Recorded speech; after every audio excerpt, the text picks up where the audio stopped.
What do we know, everybody? From a very young age, children are asked what they want to be when they grow up.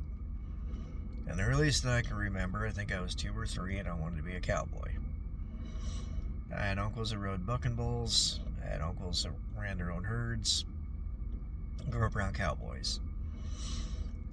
Didn't watch TV a whole lot, but when we did watch TV, my grandma and my aunts, they liked watching the old Western shows. So, really wanted to be a cowboy. Wanted to ride a horse, wanted to rope the calves, do that whole bit.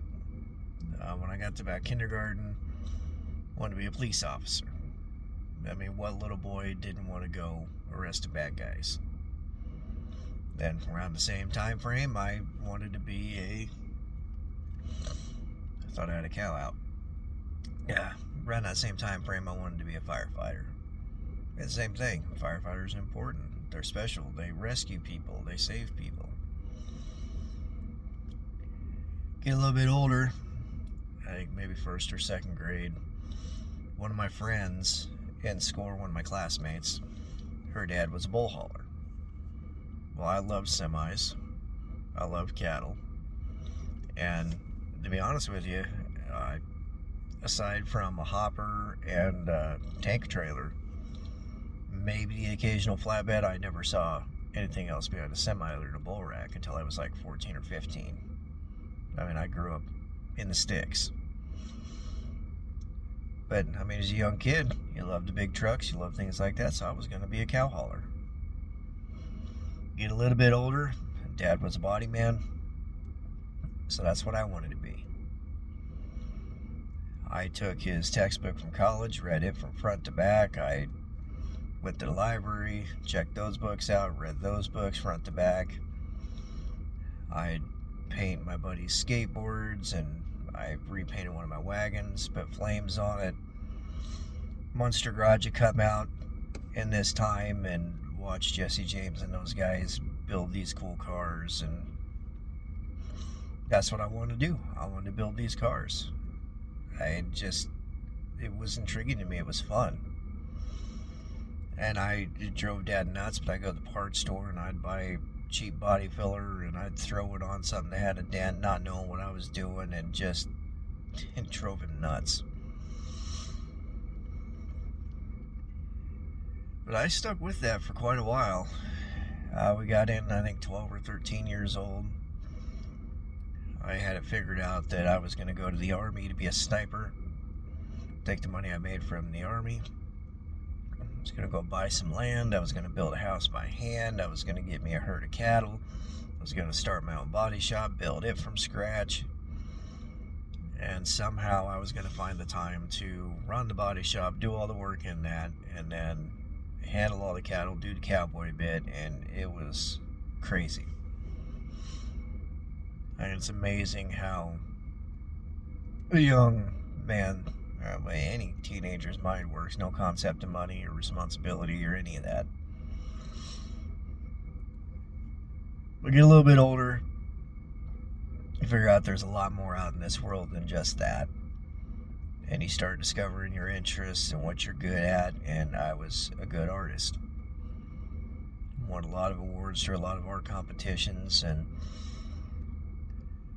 when I was growing up, the people that had tattoos were kind of the rough, you don't really want to call them bad guys, but the rougher, tougher group. I mean, unless it was an old Navy guy or something like that.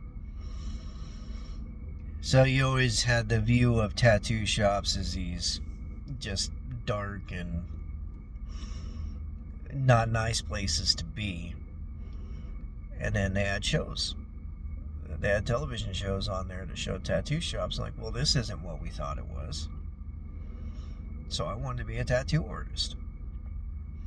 And I worked every day, and I drew, and I drew, and I drew, and I would draw, my normal pictures and my landscapes and things like that, and then I would draw tattoo designs, and I mean, this is all before the age of smartphones and things like that. You couldn't take Wi-Fi with you wherever you went. So, I mean, to pass the time, we'd go camping or something like that, I would draw. And that stuck with me for a number of years. And the big problem with doing any of that, though, is I'm not from an area with a tattoo shop. So I would have to pack up all my things on a whim and either go live in a car or, try to figure out how to run a house while being a tattoo apprentice and trying to find some place to let me be an apprentice. And then you hope you choose the right place. And I mean, it was a really overwhelming thought for teenage me. I mean, and to kind of put it in perspective where I was at, I mean, I was an hour and a half away from the nearest Walmart. I mean, we were in the sticks. But I continued to work through a lot of things, trying to figure out who I was, what I liked to do, what my interests were. And I kind of figured out that I liked doing things with my hands. I loved art. Excuse me. Love the human mind. I love psychology. And I looked at a lot of different things. I looked at being an art instructor. But in my mind, if I was going to be an art teacher or anything like that, I didn't want to just go and be a teacher. I didn't just want to go to the local university and go through my 4 years or whatever it takes and become a teacher that way. I mean, I wanted to go to a fine arts school. Mom, she wanted me to be a graphic designer. I didn't want anything to do with that. At one point, I thought I could start my own little t-shirt business. I mean, at that point, those, I think it was Tap Out. Those guys were getting really big. Affliction was getting really big. And I thought, well, I can do something like that. Just do my own designs, print them on t-shirts. But the equipment for that kind of thing was very, very expensive, and I didn't have anywhere close to money to do it, nor the knowledge to run the programs. And would graphic design help with that? Probably. But obviously, you graduate school from doing that, you're probably going to go design greeting cards or something silly like that, because you're not going to have the money getting out of school to go do this stuff. Anywho, as I got further along in high school, the art thing really stuck to me. That the fine art schools, they were more than willing to have me be a student, but they didn't have housing.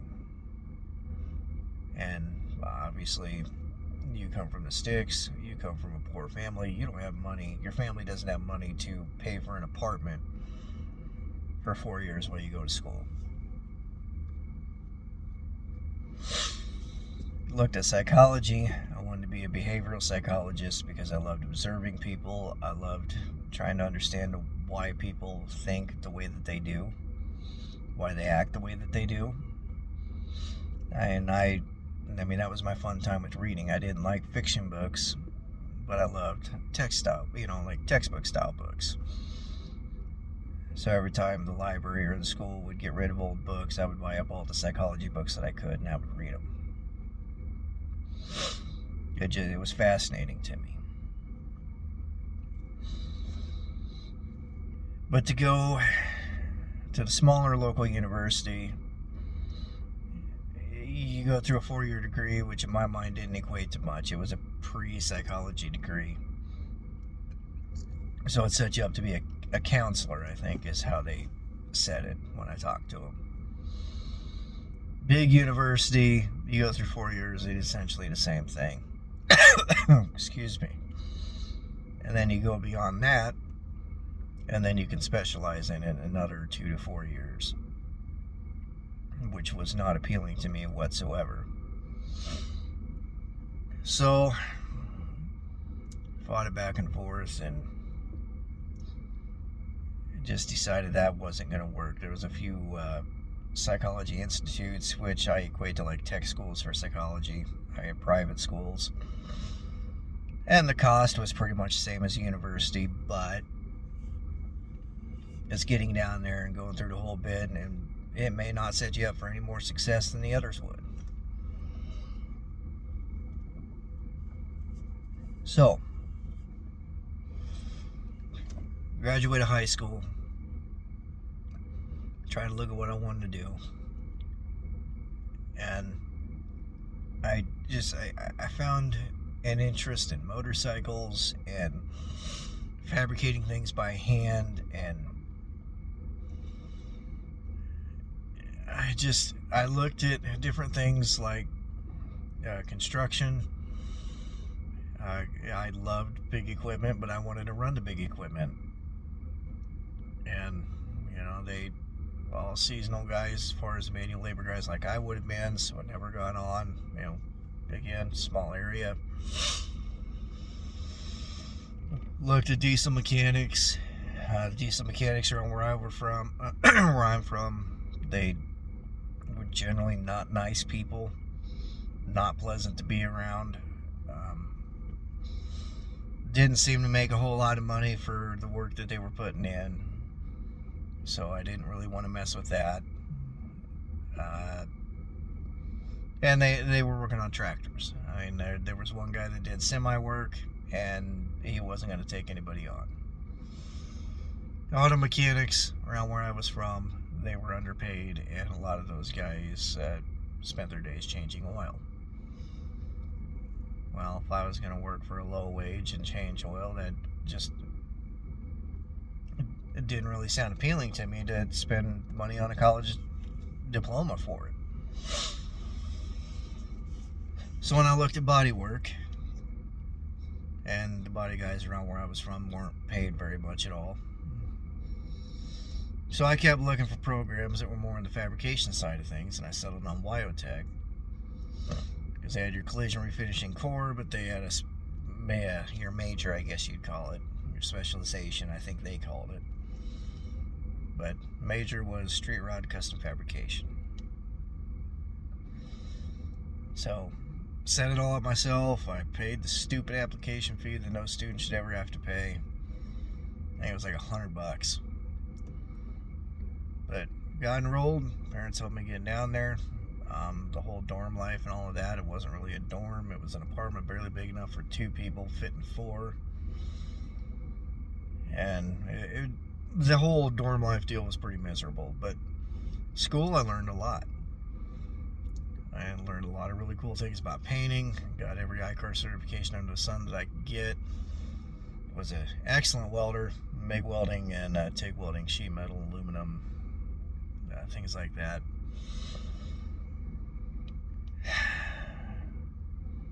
Learned how to metal finish, and that was a lot of fun. I got pretty good at it.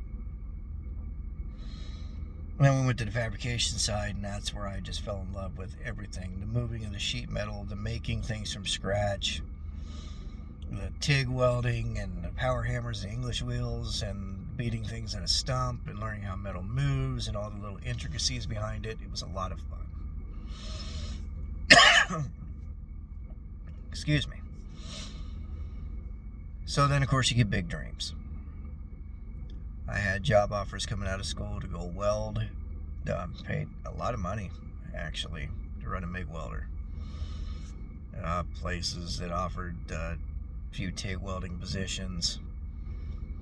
And I kind of had it in my mind that I wanted to build fire trucks. They were still building those by hand. They still are. I loved fire trucks. I loved the whole bit. And there was just no opportunities for me to do that. Body shop offers that I got were paying an obscene amount of money, but you have to take into account that I had to pay to move. I had to pay for a deposit, first month's rent on an apartment, all that stuff, plus pay to survive until I get my first check. And I didn't have that kind of money, and my family didn't have that kind of money. So, had to come home. I've told you guys body shop stories, and that was pretty miserable. But I had in my mind that, I'd be able to go to the bank, and I'd be able to get a loan, and I'd be able to start a shop and be able to fabricate stuff, and I was getting in my mind all these things I could fabricate to make money. So I was thinking about things for farmers and construction and for semis, and like I had airline box designs and bumpers and visors and all sorts of cool stuff. But banker wouldn't give me a hand. I mean, you hear these stories that these guys start their businesses in their garage and shop, you know, to build out of there, and that's great. But I mean, you're not gonna get a great reputation as a tank builder if you're not able to have the tools to do this stuff. I mean, a cheap Amazon lift TIG machine is not going to produce the results that a regular TIG machine is going to. A flux core welder is not going to produce those results. Getting set up with oxyacetylene to do that is quite an expensive undertaking. I mean, just to get set up. Once you get set up, it's not bad, but it was money that I didn't have. I was getting paid less than what I would have got paid flipping burgers at McDonald's while I was working at the body shop. I was treated terribly.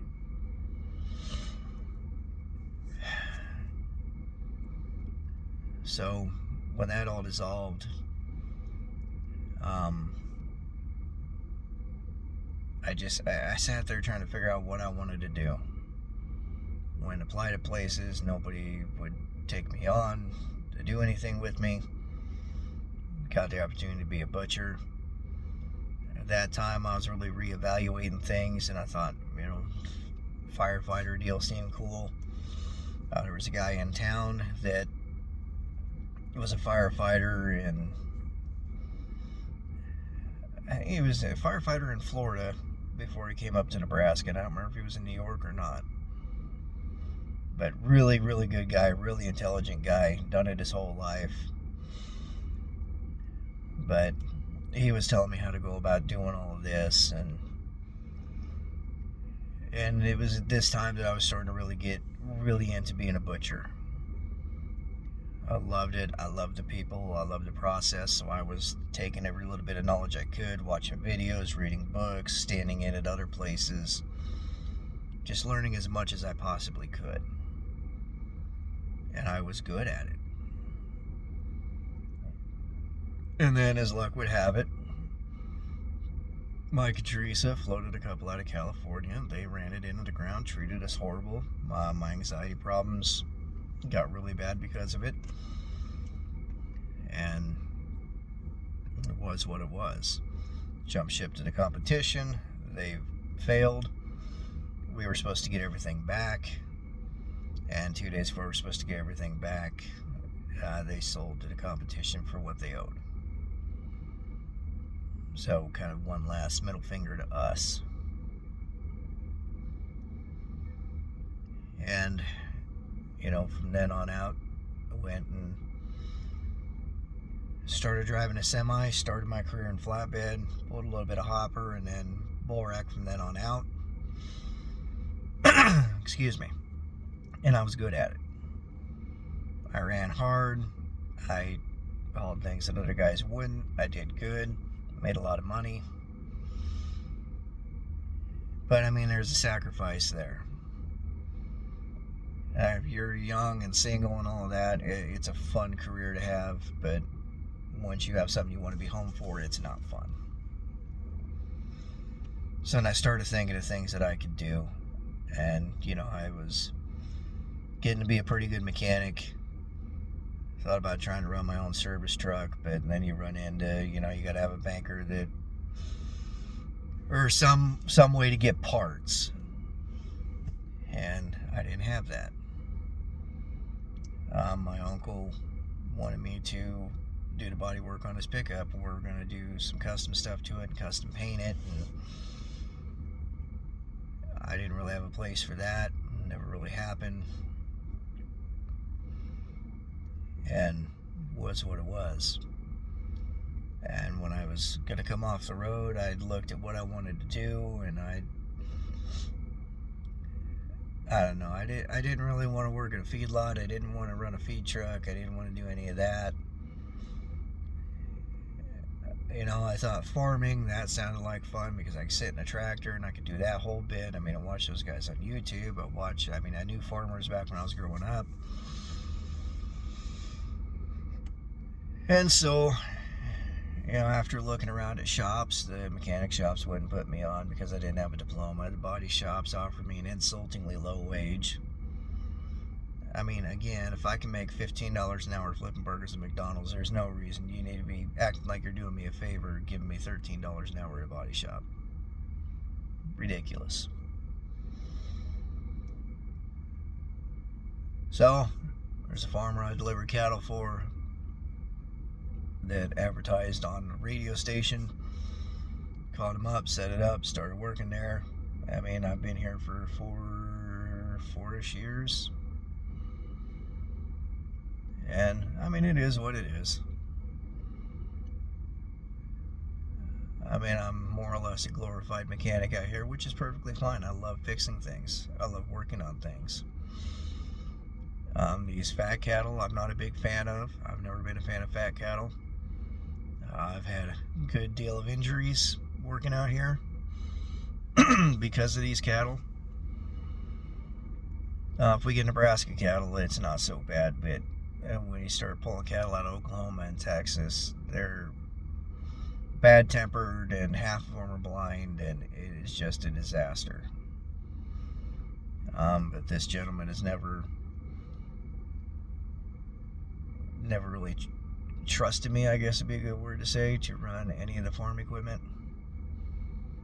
Because I didn't grow up on a farm my whole life. I grew up in ranch country. So it is what it is. I mean, I think, well, actually, I know. With a little bit of showing how to use your screen and whatever, you know, planting and your culture injecting and things like that, they are all prescription specific. So I know that once I get that figured out, that it'd be easy. I mean, it's just driving there and back. And I remember the first year I was out row stocking, and the way we ran tractors where I was from, you get to the end of the field, you slow down, you lift your stuff, you get spun around, make sure you're in the right row, drop everything, and then you take off. And he timed me, and he said it took me 14 minutes longer than what it would have taken him because I slowed down at the end of the row. I didn't just lift, slam the brake, flip around, and push the button and go. Whatever. I mean, these guys down here are savants with these tractors. They all run way faster than what I would. And the way they corner down here is just impressive. If you guys ever get a chance to come to Phelps County, Nebraska, watch these guys. It is impressive. But I don't know. It's fun for me to think about all these things from growing up to where I'm at now. Because I know all the things that I wanted to do and all the cool things that I had in my mind, and looking how everything had turned out over the years. And it's fun to look at and reflect on it. Sometimes it's depressing. I mean, there are days out here that I absolutely hate my job. And there are days out here that I'm getting screamed at for absolutely no reason, for nothing that I did. Just because a gentleman's having a bad day. I mean, it is what it is. I mean, I'm not going to go too far into it. And then the whole deal with taking this job is that you had to live in his rental house that he has, which seems crazy. You know, a lot of farmers and feedlots and things around here, they got housing for hired men, and usually that's a benefit. But this deal here, we had to live in the house, and we have to pay rent on it and all this stuff, and I think that's just to pay his mortgage for it. But it still irritates you just a little bit. And I know the hired man before me, he had to do that, and they bought their own house, and they moved out of this place and into that house, and he was still taking that money out of his check every week. It is what it is. I mean, that's the story that I got. But I mean, it makes it a logistical nightmare if a guy was ever going to, say, try to switch jobs, because then you gotta not only switch a job, but then you gotta move. And so instead of looking at a job and just looking at the job and weighing the pros and cons, then you gotta start looking at a house, and it just turns into a mess. But you know, like yesterday, there's a outfit. It's originally out of Minnesota. They started a few places up in Nebraska, but they run a lot of hay buster equipment. So they got bale processors, grinders, things like that.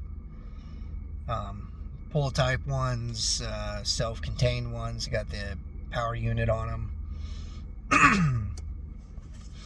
And they have a place over by Arcadia here in Nebraska, and they're in the process of transitioning to Kearney. But I think it'd be a lot of fun. I mean, I've worked on that stuff before. We've got a couple hay buster deals here that I work on. But you imagine they say you have to commute to the Arcadia location until everything gets transferred. So that could be 1.5 years, the guy said. So, and I just did the mileage math, so where we would end up living and then do the commuting, and it'd be like a 2.5 hour drive every morning there, and 2.5 hour drive back every night. And you know, then I mean, the commute to Kearney would be an hour after they get everything transitioned. But that's just crazy. I mean, I'm pretty sure the guy said they'd pay mileage, so I mean that the fuel wouldn't be that big of an issue. I mean, if you got to start the work at 7 in the morning, you know, you're leaving 4:30 to get there on time, and then you get done at 5 o'clock at night. Well, then you're getting home at 7:30, 8 o'clock. You're getting home in enough time to throw some food down really quick, take a shower, put the kids to bed, and go to sleep. I mean, and I don't get any days off here. Work my whole life away and burn out beyond belief. But I mean, goodness gracious, I mean, that just doesn't sound, I mean, you're waking up to work. I mean, you're not working to live, you're living to work. And that's not the way this should be. So I don't know. I mean, I can sit there and I can reflect on different things and reflect on what I'm good at. I'm good at turning wrenches. I'm good with sheet metal. I can fabricate. I can metal finish. I can do all that bit. I can paint. Painting's not my big thing. But then I look at like welding. You know, I can make weld. I don't like the gun and lead and all that stuff that he's got here. It's a really nice welder. It's a nice Miller welder, but they cheaped out on the gun and the liner and everything else. So we got some pretty bad gas flow issues, and it is what it is. If he would have used Miller or some other comparable brand, it would have been all right. And that's another thing that really bugs me too. When I started working here, he has a really nice Miller Bobcat. They got on a trailer to go and fix the stuff around the feedlot. And he just wants to watch you like a hawk, and so I set the welder up and I go to weld and I start blowing through, and then he gets mad and says I can't weld worth of shit. And you go over and look, well, he cranked all the temperatures way up. Just, he won't leave stuff alone.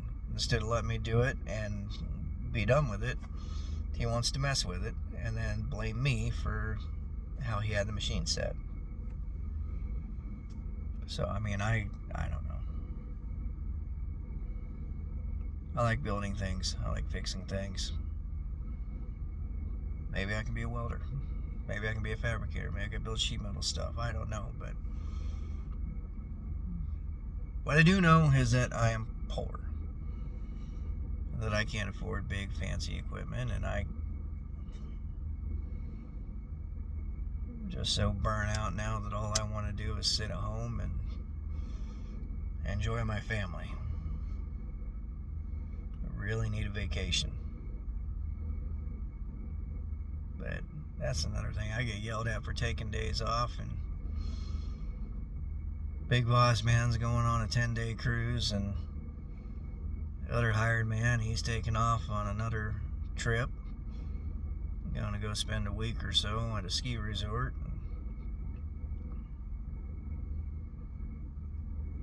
But I can't take 2 days off over a weekend to go do something with the family. So, whatever. Doesn't matter. I don't want to sit here and complain about it. I imagine most people have stopped watching by this point anyway because I'm just rambling. But this rambling to me is like therapy. You write things down in a journal and do all that. That takes time, and time that a lot of people don't have. That and my handwriting sucks. But being able to get things out and vent and talk and all that does good for the psyche. So, at any rate, those of you that made it to the end of the video, I thank you. I'm very grateful for that. I like making these videos. I like talking. I like getting this stuff out. Makes me feel better. Helps the anxiety out. But if you made it to the end, you deserve a cookie. I don't have one. I wish I did. But as always, I thank you guys for watching.